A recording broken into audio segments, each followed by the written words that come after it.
All right, folks, concluding the notes for Chapter 2 with this video, starting with Section 10 of your notes. We've talked about the history of the Internet, and now we get to the point where the Internet kind of looks more and more like what we think about it today. As the 1990s arrived, private Internet service providers, or ISPs, gave their consumers access to the Internet. The prominent ones early in the day were America Online, CompuServe, Prodigy Internet, and a few other services that were out there. They would basically be the services that you would pay a subscription fee to, generally on a monthly basis, and they would provide you with the ability to dial in to the Internet using your phone line, dialing a phone number, hearing the beeps and the boops, and they would connect you onto the information superhighway. In 1989, Tim Berners-Lee came up with the concept of the World Wide Web. The two major elements that made it possible: hyperlinks, packets of computer commands. Basically, the ability to click on something and it takes you from one page to another, or from one piece of information to another. And then the URL, the Uniform Resource Locator, that's an address that serves as a location of a link.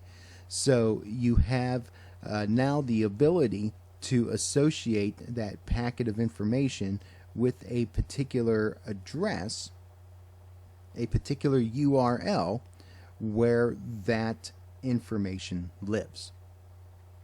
Broadcasters and web-centric companies have developed a wide variety of services that run on today's computers, having gained widespread acceptance as alternatives to television and cable. And we know what a lot of those different services are. Started off as different web pages and websites and ways to read information, and quickly developed into being able to provide audio and video content as well. The advent of the PDA, the Personal Digital Assistant, helped consumers to perform various calendar and messaging services. And then in 2002, the most popular of the PDAs for the 2000s came about: the BlackBerry, connecting through Wi-Fi and mobile telephone networks to be able to provide things like email, mobile phone, text messaging, and the Internet as well. Then we come across a couple of devices that most of us are familiar with today: the iPhone and Android, developed in 2007 and 2009 respectively, and most of us are pretty familiar with what the smartphone is and what it does these days. It has come a long way in just a short period of time from the basic PDAs of the early 2000s. Computers have DVDs, Blu-rays, wireless built-in cameras, high-definition screens. They've become entertainment centers in and of themselves, or can be connected to a larger entertainment system. TVs now being called smart TVs, where they have computer elements within them. Netbooks, tablet computers, mobile applications, all coming into play as well, where a lot of people these days may not use the laptop as much as they use their mobile device, that they do a lot of basic computing functions using their smartphone. As we continue on into the 21st century, there is the continued consolidation of cable companies. There's several large companies out there now compared to the several hundred mom and pop local cable operators that were prominent in the 80s. Cable draws audiences away from broadcast TV. That continues to happen. We see cable getting more and more of a share.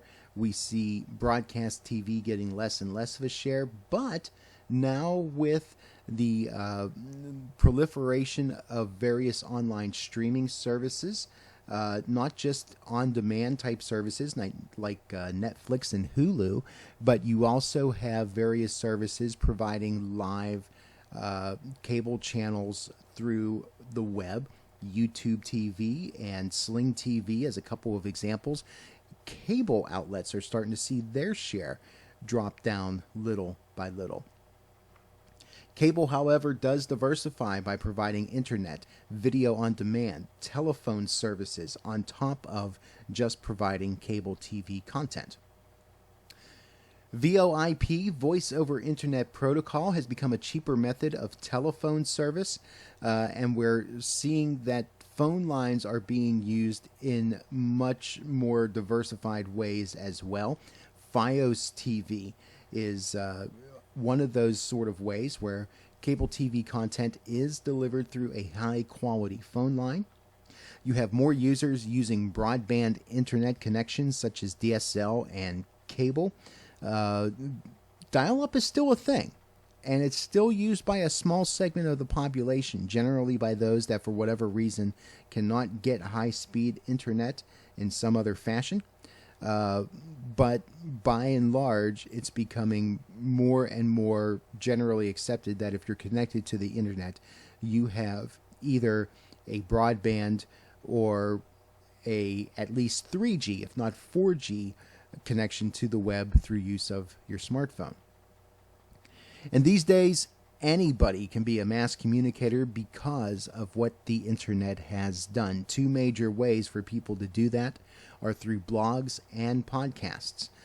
Blogs basically being a personal online journal and have grown to be much more than that as people share their thoughts, their opinions.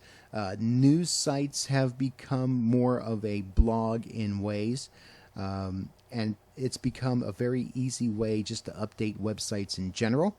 And then the podcast, the production and distribution of audio or video files available on the web, has become much more accepted in terms of it being a viable means of communication.